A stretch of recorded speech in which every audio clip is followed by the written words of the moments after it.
So we're going to move now to the last paper in this session before we take a short break. So I'd like to invite Argentina Anna Rescigno to step up, so to speak. Argentina, excuse me, is presenting a paper that is a collaboration with Johanna Monti, Andy Way, and Eva van Massenhove on a case study of natural gender phenomena in translation, comparing Google Translate, Bing, Microsoft Translator, and DeepL for English into Italian, French, and Spanish. So again, Argentina, I'll give you a little notification when you have 5 minutes left, okay? Okay, thank you. Can you hear me? Yes, I can. Okay, I'm going to share my screen, right? Okay.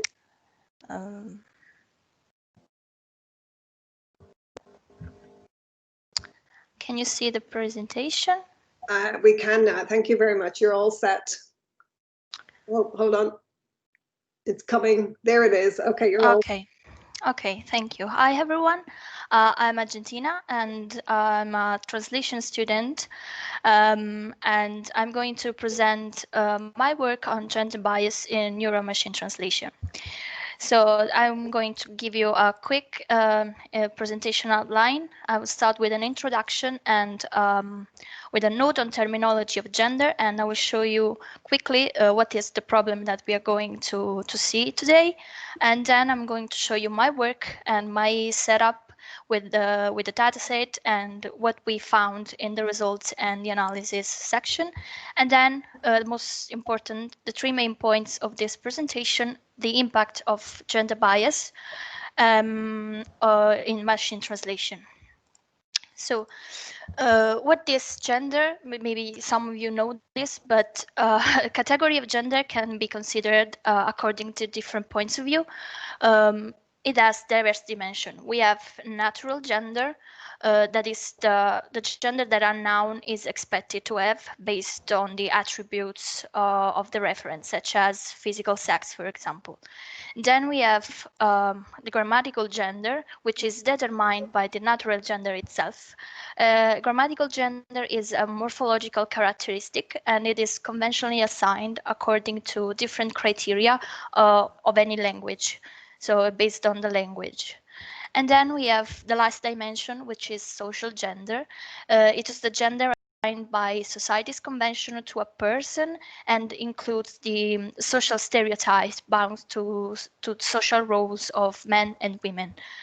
So for the majority of Roman languages, such as Spanish, French, and Italian, which are the languages that I'm going to consider, the gender is assigned in 2 ways mostly. For words referring to person and animals, the grammatical gender is the natural gender of the referent, while for inanimate object and concept, the gender is given arbitrarily following linguistic rules such as phonological or prosodical criteria. But for English, gender is handled differently, as in this language, grammatical gender is a non-inflectional category, but English has the pronominal gender, which that means that English uses the pronouns to express the gender, which is actually the natural gender of the referent. But lately, there are some aspects of gender usage in the English language which have been influenced toward a gender neutralization of the language.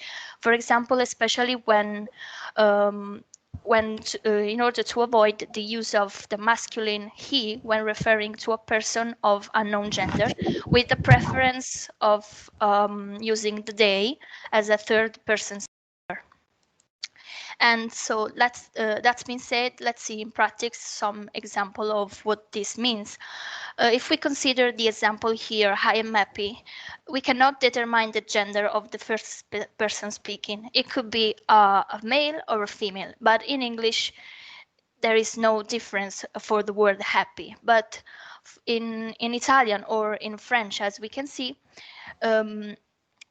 we should be aware of the gender in order to produce a correct translation of the sentence, because there is a difference between the male adjective and the feminine adjective. So in those cases, the AMTA should produce both the alternative for complete translation and accurate translation. There is another example here. There is a sentence in English, Mark is an efficient nurse. So in cases like that, Google Translate, this is an example for Google Translate for Italian, French, and Spanish translation. The system produced a wrong translation in terms of agreement between the subject and the predicative nominative. So assuming that the predicative nominative, which is the nurse, is always female, and it is translated always with a female version, let's say, of the noun. So when it comes to machine translation, the two major issues that come out are the lack of diversity and agreement errors. But the lack of diversity in the translation causes also a restriction when it comes to picking gender, with a preference for the masculine one, and somehow a remarkable gender bias exemption, like in this case, assuming that the nurse is always female despite the male subject mark. So I'm going to show you my experimental setup for the work we conducted. In this work, we focused on gender bias related phenomena in the field of MT. We evaluated the results of 3 MT systems, which are the free available online and state-of-the-art system, for 3 language pairs: English to Italian, English to French, and English to Spanish. The dataset was made up of 2 types of queries: single word entries regarding both personality adjectives. Sorry, Argentina. Yeah. Somebody unmuted. Could you all please make sure you're muted there? Thank you. Sorry, Argentina. No, it's okay. No problem. So the dataset was made up of 2 types of queries: single word entries containing both personality adjectives and profession nouns, and then short sentences with bigender nouns into different contexts. Bigender nouns were in Italian, and a bigender noun is a noun that does not show grammatical gender in the target language. So it has the same form for male and female gender. For example, here there is an example of the dataset. We have the simple sentence, I am an assistant, and the article is what would allow to infer the gender of the translation. For example, un assistente in Italian means that the noun is male, and then we added to the minimum sentence the 2 sets of adjectives. We compared the adjective beautiful with adjective like more of a neutral sense, like efficient, sad, famous. So to evaluate the gender issues in translation, we used 3 systems. First, we used Google Translate, which was launched in 2003 as a statistical MT system, and recently moved to a neural MT system, and more recently, it provides the double alternative on word level. And it happens when translating ambiguous or underspecified English words to language that have the need to specify male or female alternatives. Then we have the most recent platform launched in 2017, which is DeepL. DeepL uses convolutional neural networks based on the Lingui database, which is a dictionary from the same German company. For now, it only supports 9 languages, and are all in European languages, but as some study says, it is outperforming the competitors. For now, it does not provide morphological alternatives, but it provides a dictionary-like section after the translation, especially when translating words in isolation. And then we have Bing Microsoft Translator, which was originally a statistical AMTA system, switched to a neural one. Bing Bing does not provide alternatives, but provides examples of usage in a POSIT section on the interface. And sometimes in this section we can find the female form of the word list. So now we manually evaluated all the outputs, and as a result, we got the percentage of female, male, and neutral variance. The neutral variance is when there is no explicit language no explicit gender in the target language. As you can see here, for example, these are the results for the adjectives, for the personality adjectives. This is about the tree system, Google, Bing, and DeepL, but only regarding the English to Italian language pair. So, as we said, for single word entry, Google Translate now provides the double alternative. So, but regarding the adjectives, the percentage of male results is slightly higher than the female one. The results are instead very different for Bing Translator, as the majority of the translation generated are in the male form. But we have to note that there is a considerable amount of the adjective which have a translation that we can consider bigender adjective. So we have the same form for both gender. That's why are under the neutral label.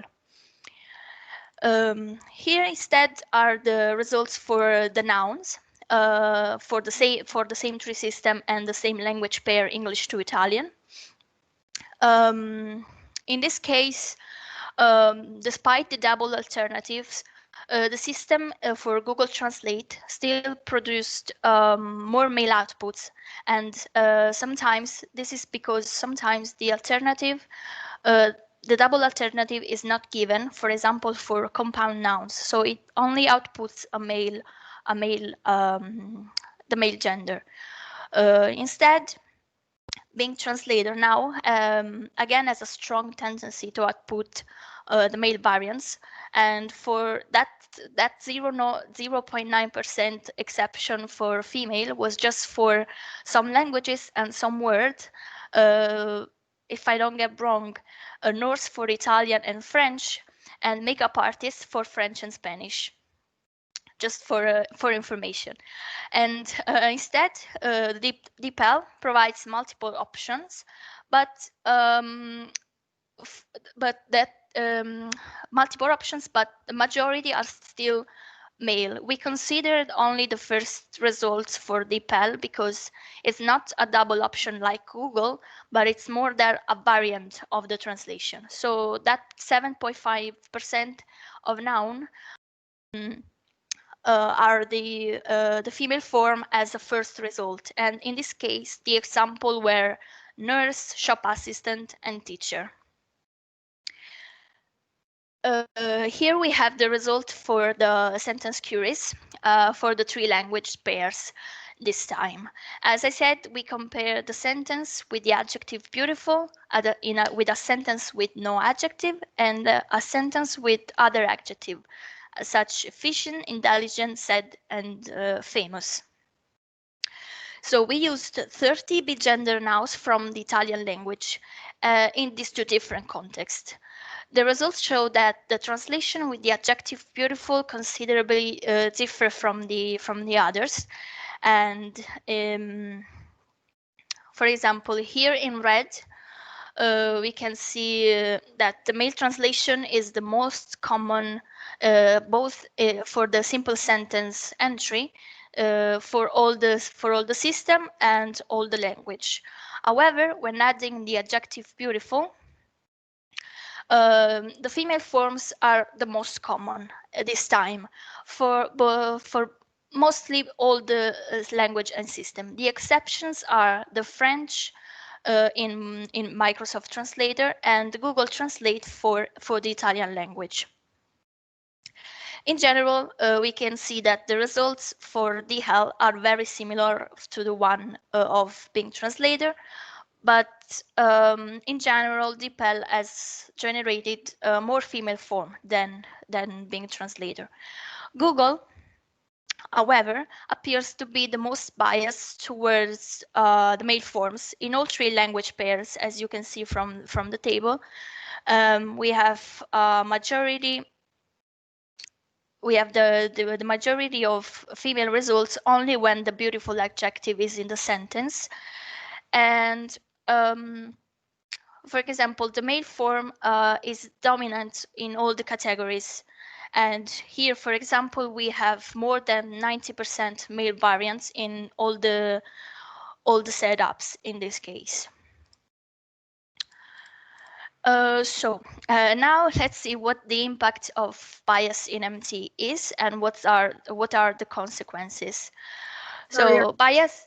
This is Yes. a good place for me to let you know that you have about 5 minutes left, okay? Okay, thank you. So bias in MT can affect various areas such as the linguistic field, as it can cause basic gender agreement mistakes, translation, and this can affect the translation quality, of course. But also in the technical field, in fact, finding and solving this issue is not easy.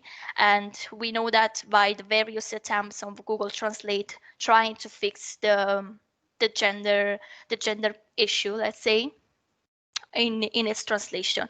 And also because basically NLP is a black box, as we have no control or maybe little control over the output that is going to be generated. The bias has also a relevant impact on the society and on human behavior and to identify the bias in MT is important in order to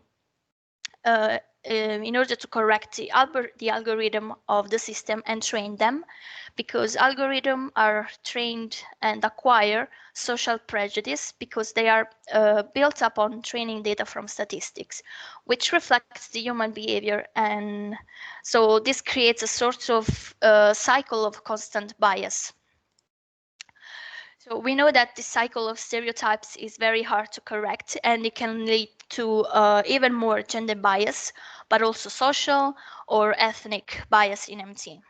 And as some studies show, this can cause the exclusion of some members of certain groups or minorities because of biased association. For example, there is the association of women and female words more closely with art and humanity profession, while the men are closely associated with maths and engineering professions. So to conclude, one way to reduce gender bias in MT output is to cut the problem off at the root. That is removing gender bias in the training data. However, this isn't that easy, as bias must appear on many levels. But on the other hand, we can use the algorithm in our favor and train them to address the bias and counteract it. So that's thanks to them, we can potentially know where the bias is and correcting. But this is just a starting point, because as long as there is a prevalence of using masculine neutral in machine learning tests instead of the feminine form, the artificial intelligence will continue to replicate the bias.